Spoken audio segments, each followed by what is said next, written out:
can you just tell us your name and the GAA connection? Yeah, Joe Hennessy, born in Kilkenny, hurled for Kilkenny, had a good career, and hurled for the local club here, James Stevens. We're now in the heart of the village, fantastic club, and I got an opportunity then, after playing with the village all my life, to go on and play for Kilkenny, so I had a wonderful career. Lovely. So, you're a Kilkenny man. Can you tell me your earliest memories of Kilkenny, like maybe as a boy and perhaps something GAA? Yeah, Kilkenny, it was a wonderful city to grow up in. It was all sports. There was hurling and handball, and I was into both of those, hurling and handball coming up. And there was a couple of ball alleys. We have one here in the village as well. So we'd be hitting the ball in the ball alleys, and we'd be going watching matches in Nolan Park as kids. And Kilkenny had a great team in the 60s. So you'd be going over to Nolan Park and you'd be watching a league match, and you'd be admiring all the greats that were playing with Kilkenny. And of course they won a few All-Irelands as well. And you got the taste of it, you liked it. And of course someday you were dreaming, like every young lad in Kilkenny, you were always dreaming of the day maybe you might get an opportunity, and I was one of the lucky ones. And was it a big thrill for you to get a ticket to one of these games? Like, what was it like? It was a thrill to get a ticket, because on an All-Ireland final day, everyone wanted to see the final. So it was a big deal to gain. And my first final to be at was 1966, Kilkenny played Cork. Now, Kilkenny lost that day.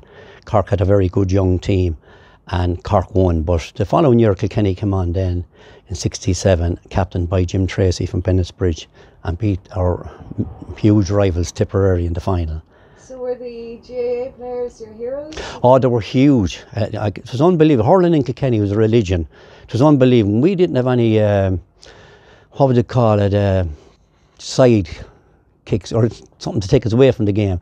We always had hurling. If you were born and reared down at the seaside, it might have been different. You'd have the seaside to go to and go swimming and whatever. But in it being an inland county, you were into sport, and hurling in Kilkenny was just, everything else came second.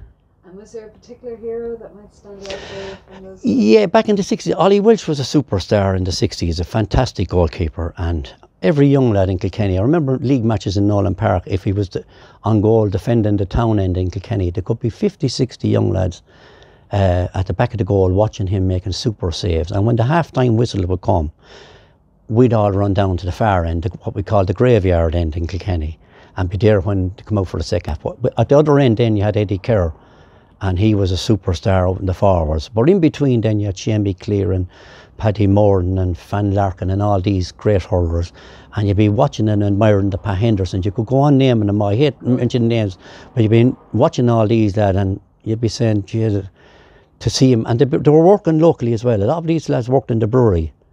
You'd be coming home from school and you'd see one of them, or they'd be out there playing a Leinster final the day before. It was incredible, really. We're not a big county, but you could see these lads on a regular basis, you know.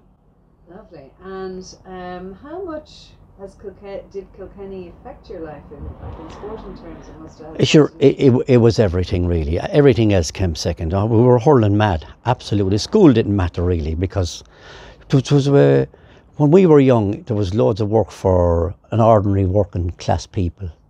But things got a little bit better then, and machinery came into it, and there was less and less of the working man. But that time, you didn't need a whole lot, and no one had a whole lot, but everyone had everything really in another way, because they survived. They were all workers or survivors. Yeah. And there were no going to America or anything like that back in the 60s or that. But things got a bit better then, and sure, things mushroomed. The GAA, did that play a big role for you in their community activities and things like that? Oh, it did. I mean, like once you got into the Kilkenny minor team, I was lucky enough to go into the Kilkenny minor team when I was 17 and won a minor All-Ireland, and went on to play under 21, and that went on to the seniors. And by making the senior team, then Kilkenny win an All-Ireland, you get to go to America. And you probably never would have got there only for the likes of Kilkenny. There was a free trip on for everyone, and the camaraderie and the crack and the loyalty. I mean, for an amateur players, we've hit the heights for an amateur. Of course. You know, and that was huge. And then the next bunch of young lads came on, and it's still going on. And the young lads of today are watching the present Kilkenny hurlers, and they're thinking and dreaming. So it's continuous all the time. And we're so successful in Kilkenny. We're lucky that we had great teams, and we're winning. And why do you think Kilkenny has been so successful? Well, sure, they're natural hurlers. They're mad about the game. They love it.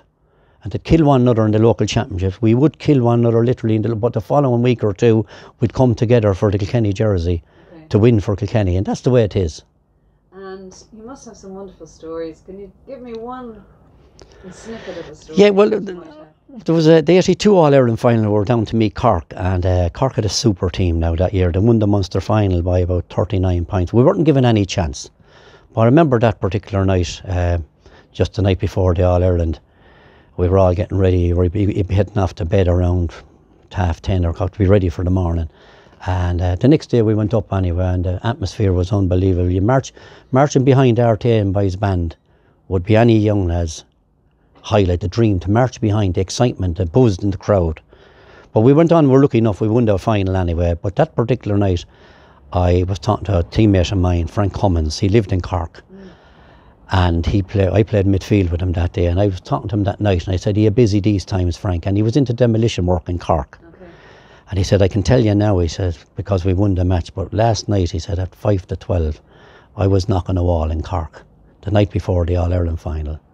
And he said, "I couldn't tell you now had we lost, because it wouldn't have been good. But I was busy," he said, "and I had to do this particular job." Now, that wouldn't be heard of now. You couldn't do that now, but he went home that night, he had a cup of tea. He said he went to bed, up the next morning after playing in All-Ireland, and he played great in it. And the different times. Your favourite place in Kilkenny? Sure, the canal, I'd say, down the canal. There were great times down there. When we'd be in school, a couple of us, we'd be waiting for the teachers to come down along by the castle. And when they'd be gone around 9 or 9:05, a bunch of us would go in over the castle wall. And the tourists would have been in from all over, Americans and all over. They'd be throwing money into the pond. Well, that was... Would you be jumping in? We would. That would have been chocolate and apples for us for the coming week. And we'd be down the canal for a few days. And there were great times, and there were no one hungry, and we got through life. And it's all college now, and the fun has gone out of it for a lot of the kids. You've been in Kilkenny for all your life, so what do you think of today's Kilkenny? Oh, Kilkenny is absolutely brilliant. Yeah, it's a lovely town, city. It's a fantastic place to come up along, and we used to hurl the ball up and down the streets of Kilkenny at that time. There was no traffic or anything like that. You could hit a ball up along down Friary Street and up New Street, and there was no problem. You'd be hurling in the Fair Green and handball here in the village club, and over in down at the Closh, we used to call it. So there was loads of sporting activities around. I've seen that wonderful photograph of like 100 hurls outside of the church when they all go into mass. That's right, and there were bicycles. The kids were on bicycles then as well. So they were hurling. They were hurling. They'd be just cycling around Kilkenny, and they'd be hurling and playing handball, and other lads playing soccer or whatever sport they were into. But there were wonderful, wonderful times. And then we had the beer festival, was in Kilkenny, and the Bavarian band would be out in James's Park. And there'd be fantastic times. The Fair Green and down the canal, all the green area would be full of tents. People were coming for the weekends, a huge amount of crowds. And it got a little bit rough at the end then. Too many people came, and it got a little bit rough, and unfortunately it stopped. Yeah. But there were wonderful times, and all the bands would be coming and playing. The Wolf Tones and the Dubliners and all those. Yes, and Horse Slips and all. We had all the bands coming to Kilkenny. They were playing in Kittlers Inn and all that. We used to go to them. You could play a match the next day as well. So there were wonderful, wonderful times. The Carlton Ballroom, Tin Lizzie would be playing. The place to be. I certainly did. I was in it the night the place was packed, was overcrowded by a couple of hundred people, and there were so many in it.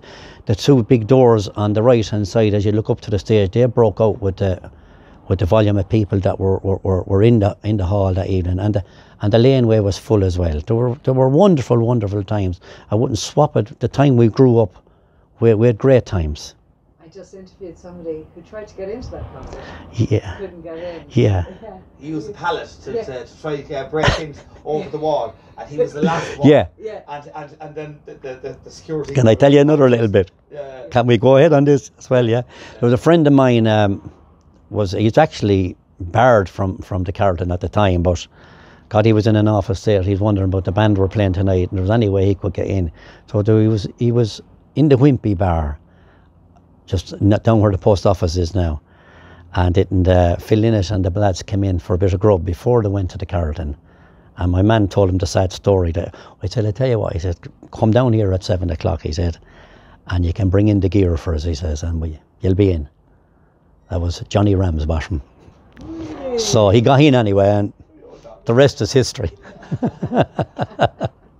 So one final question. If you had any advice to young hurlers today or someone coming up, what would you say to them? I'd say stick to sport. You'd never be in trouble playing sport. Whatever sport it is, I'm hurling, handball, Gaelic football, anything to do with Irish sport and music. I'd say to any boy or girl, hurling, football, music, stick together, stay away from all the other rubbish, and get up to 17 and 18 and 19. You'll have a wonderful life, and there's plenty of good stuff in life without any of the rubbish, and don't be influenced by anyone else.